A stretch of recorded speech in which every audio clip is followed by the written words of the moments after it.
हमारा टॉपिक है air gap technique. A clever technique that may be used as an alternative to use of radiographic grid is called air gap technique. ये उस वक्त use करते हैं जब हमारे पास ग्रिड अवेलेबल नहीं होती। ग्रिड का काम है स्कैटर रेडिएशन को कम करना और कंट्रास्ट को इंक्रीज़ करना, तो इसका काम भी वही है। This is another method of reducing scatter radiation thereby enhancing image contrast. जब स्कैटर कम होगी तो इमेज नॉइस कम होगा, नॉइस कम होगा तो कंट्रास्ट इंक्रीज हो जाएगा। When the air gap technique used, the image receptor is moved 10 to 15 cm from the patient।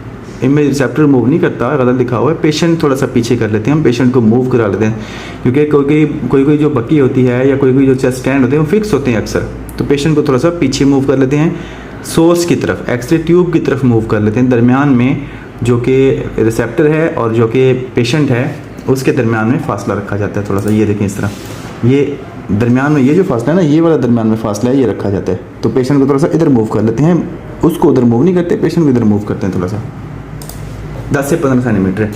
A portion of the scatter X-ray generated in the patient would be scatter away from the image receptor not be detected. रास्ते में ही ख़त्म हो जाएंगी, जो दरमियान में खाली जगह है ना वहाँ पे ख़त्म हो जाएंगी, आगे इमेज रिसेप्टर तक पहुँच ही नहीं पाएंगे। Because fewer scatter X-ray interact with the image receptor the contrast is enhanced. Contrast फिर बढ़ जाएगा, स्कैटर रेडिएशन कम हो जाएगी, नॉइस कम हो जाएगा। Usually when air gap technique used, the MA is increased approximately 10% for every centimeter of air gap। क्योंकि scatter कम हो रही हैं, दरमियान में फासला बढ़ रहा है, तो हमें पेशेंट की डोज इंक्रीज़ करनी पड़ेगी। The technique factor usually are about the same for as for those in 8:1 grid. ये ग्रिड की रेशियो दी गई है, ग्रिड वाली टेक्निक यूज़ करेंगे क्योंकि ग्रिड की जगह पे हम एयर गैप यूज़ करें। इसके दो नुकसान हैं।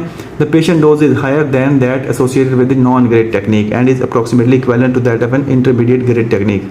जो एक इंटरमीडिएट ग्रिड होती है 8:1 की ग्रिड, उसकी टेक्निक के बराबर में फैक्टर देना पड़ता है, और ग्रेड के साथ एक्सरे का जो MA और KB है बढ़ाना पड़ता है। सिर्फ MA बढ़ाएंगे, KB नहीं बढ़ाएंगे, क्योंकि KB बढ़ाएंगे तो वो मज़ीद स्कैटर को भी ज़्यादा करेगा, स्कैटर को ज़्यादा करेगा। हमारा तो मकसद है स्कैटर रेडिएशन को कम करना है, और जो पेशेंट है वो एक्सरे ट्यूब के करीब आ जाएगा थोड़ा सा, तो करीब आएगा तो इमेज की क्वालिटी, उसकी पेनिट्रेटिंग पावर वैसे भी बढ़ जाएगी। तो KB हमें बेशक कम भी कर देंगे तो इतना ज़्यादा हमें नुकसान नहीं होगा।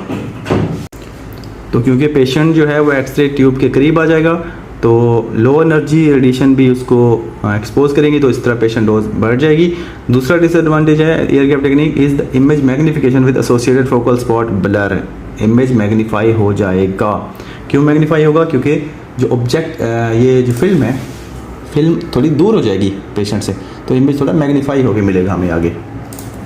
The air gap technique has found application particularly in the areas of chest radiography and cerebral angiography। Angiography में तो वाकई ये बहुत काम की है, क्योंकि वेसल्स बहुत छोटी छोटी होती हैं, तो उनको देखने के लिए मैग्नीफाई करना पड़ता है। The magnification that accompanies this technique usually acceptable. तो मैग्नीफिकेशन जो आती है तो वो एक्सेप्टेबल है, इतनी ज़्यादा नहीं होती। Chest radiography, however, some radiologic technologists increase the SID, source to image receptor distance from 180 to 300 centimetre. एक स्टैंडर्ड है 180 सेंटीमीटर चेस्ट के लिए, लेकिन जब एयर गैप यूज़ करेंगे तो उसको 300 तक भी बढ़ा सकते हैं ज़्यादा, तो फिर इस तरह मैग्नीफिकेशन कम हो जाएगी और शार्पर इमेज मिलेगा, नॉइस कम हो जाएगा, कंट्रास्ट अच्छा हो जाएगा। Of course the technique factor must be increase. साफ ज़रे बढ़ाने पड़ेंगे क्योंकि फासला जो बढ़ गया है, but the patient dose is not increased, क्योंकि पेशेंट का फिल्म एक्सरे ट्यूब से फासला उतना ही है। The air gap technique is not normally as effective with high KVP radiography. इसमें हाई KVP नहीं देनी पड़ती, in which the direction of the scatter excess more forward, क्योंकि पेशेंट एक्सरे ट्यूब के करीब होता है, तो KV का जो काम है एक तो कंट्रास्ट बढ़ाना है वाकई, दूसरा स्कैटर उससे ज़्यादा हो जाती है, तीसरा पेनिट्रेबिलिटी को बढ़ाना है। तो पेशेंट क्योंकि ट्यूब के करीब हो गया तो पेनिट्रेबिलिटी वैसे ही ज़्यादा है, तो KV नहीं बढ़ाएंगे। At tube potential below approximately 90 KV the scatter X-ray are directed more to side, उस तरफ ज़्यादा जाते हैं, therefore they have a higher probability of being scatter away from the image receptor. Scatter करेंगे फिर नॉइस प्रोड्यूस करेंगे, तो इसलिए कम यूज़ करते हैं। Nevertheless, at some center 120 to 140 kV air gap chest radiography use with good result, लेकिन 120-140 kV use करेंगे तो जो SID है वो 180 से फिर हमें 300 करना पड़ेगा, फिर जाके इमेज शार्प आएगा, मैग्नीफाई नहीं होगा। ये उसका एक इमेज दिया गया है।